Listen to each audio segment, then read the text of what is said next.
The pageantry in Beijing was a visceral display of both military hardware and geopolitical alignment. For President Xi, China's most powerful leader in decades, the timing and symbolism were deliberate. By framing the event around the end of World War II, Xi and Putin are attempting to co-opt history, positioning themselves as the true guardians of a post-war international order distinct from the one they see as dominated by a hegemonic United States. Chinese President Xi Jinping, Russian President Vladimir Putin, and North Korean leader Kim Jong-un at the military parade in Beijing. The rhetoric matched the visuals. She spoke of opposing hegemonism and power politics and declared that the house rules of a few countries should not be imposed upon others. Clear code for what Beijing views as American overreach. The presence of Putin and Kim, leaders of nations heavily sanctioned by the West, transformed the parade from a national celebration into a summit for an anti-American bloc. For Kim Jong-un, it was his first multilateral diplomatic event, offering him a stage to stand shoulder to shoulder with the leaders of two major powers. The optics of camaraderie were powerful, Xi greeting Putin as his old friend, and the three leaders witnessing the parade together, sending a signal of convergence without the West. U.S. President Donald Trump, for his part, acknowledged the spectacle, calling it very, very impressive while simultaneously accusing the trio of conspiring against the United States of America in a social media post. This contradictory reaction highlights the central challenge for Washington: how to respond to a coalition that is both openly defiant and in some ways admired for its projection of strength. The Beijing photo op was the public face of a much deeper alignment among China, Russia, Iran, and North Korea, a grouping some analysts have termed CRINC, or the axis of upheaval. This is not a formal alliance in the mold of NATO, but a transactional partnership bound by complementary grievances and a shared objective to undermine U.S. global influence. Their cooperation is increasingly concrete and multifaceted: military and economic interdependence. Russia-North Korea, this relationship has been supercharged by the war in Ukraine. North Korea has become a critical arsenal for Moscow, supplying thousands of containers of munitions and even troops. With South Korean intelligence estimating around 2,000 North Korean soldiers have been killed fighting for Russia. In return, Russia has provided North Korea with a mutual defense treaty and defied sanctions by unfreezing millions in North Korean assets. Russia-Iran has supplied Russia with thousands of Shahd drones for use in Ukraine. Moscow has reciprocated by providing Tehran with advanced military technology, including modern aircraft and new intelligence and surveillance capabilities, enhancing Iran's threat to regional stability. China-Russia, the no-limits partnership declared in 2022, has proven resilient. China has become Russia's economic lifeline, with bilateral trade soaring as Moscow mitigates the impact of Western sanctions. Beijing provides critical non-lethal military aid, such as microelectronics and machine tools, that fuels Russia's war machine. This axis operates on a foundation of fear, weakness, desperation, and envy. They fear the strength of the U.S. alliance system, recognize the inherent weaknesses of their autocratic models, and are often desperate for mutual support to survive sanctions and international isolation.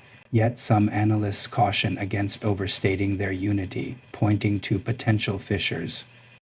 China remains wary of North Korea's nuclear brinkmanship and competes with Russia for influence in Central Asia. However, these tactical differences are currently dwarfed by their overriding strategic imperative to counter the United States. The consolidation of this adversarial bloc presents the United States with its most complex security challenge since the Cold War: the problem of strategic simultaneity. The U.S. military is structured and resourced to handle regional conflicts, but it is now confronted with coordinated or concurrent challenges from peer and near-peer competitors across multiple theaters: Russia in Europe, Iran and its proxies in the Middle East, and China in the Indo-Pacific. This reality has forced a painful reckoning within the Pentagon and the broader U.S. strategic community. The post-Cold War two-war standard, the ability to fight and win two major regional conflicts at once, is now widely seen as a dangerous fiction.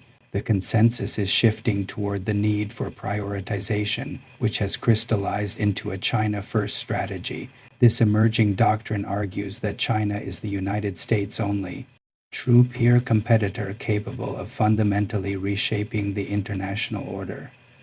Therefore, deterring Chinese aggression, particularly against Taiwan, must be the Pentagon's #1 priority. This approach, termed deterrence by denial, focuses on convincing Beijing that it cannot succeed in a military conquest of Taiwan. It requires difficult trade-offs, prioritizing the Indo-Pacific resources, force posture, and weapons acquisition must be oriented toward the Pacific theater, even at the expense of other regions. Buck passing, the U.S. would rely more heavily on allies in Europe to handle the Russian threat and on regional partners in the Middle East to contain Iran, effectively passing the buck on primary responsibility. This shift is already influencing decisions, such as the potential restructuring of U.S. Forces Korea USFK toward a lighter, more flexible presence better suited for regional contingencies beyond the Korean peninsula. This strategic shift is occurring under the shadow of the Trump administration's America First foreign policy, which introduces a layer of profound uncertainty. President Trump's transactional view of alliances and his public questioning of U.S. commitments have rattled key partners from Seoul to Berlin, who now worry about American reliability. The America First approach has created doubts about U.S. leadership. Allies in Asia, whose economies are deeply intertwined with China, are wary of a purely confrontational U.S. strategy and seek to maintain their own autonomy. Germany, which has long viewed its alliance with the U.S. as a tool for building a stable European order, is now perplexed by American unilateralism and is debating the need for strategic autonomy. This creates a paradox. The U.S. needs its allies more than ever to implement a strategy of integrated deterrence, but its own political volatility risks alienating them at a critical moment. The Beijing parade demonstrated that China-Russia partnership for now is deepening, not fracturing. This brings us back to President Trump, who has said the very good relationships he claims to have with Xi, Putin, and Kim will be tested in the next week or two. This statement is the epitome of strategic ambiguity. It leaves both allies and adversaries guessing. Is it a threat of action, a prelude to negotiation, or simply off-the-cuff rhetoric? The message sent from Beijing's parade was clear, powerful, and unambiguous. It was a declaration of intent to challenge the existing world order. The response from Washington, however, remains a dangerously open question. In this new era of great power competition, ambiguity can be mistaken for weakness, and miscalculation thrives in the absence of clarity.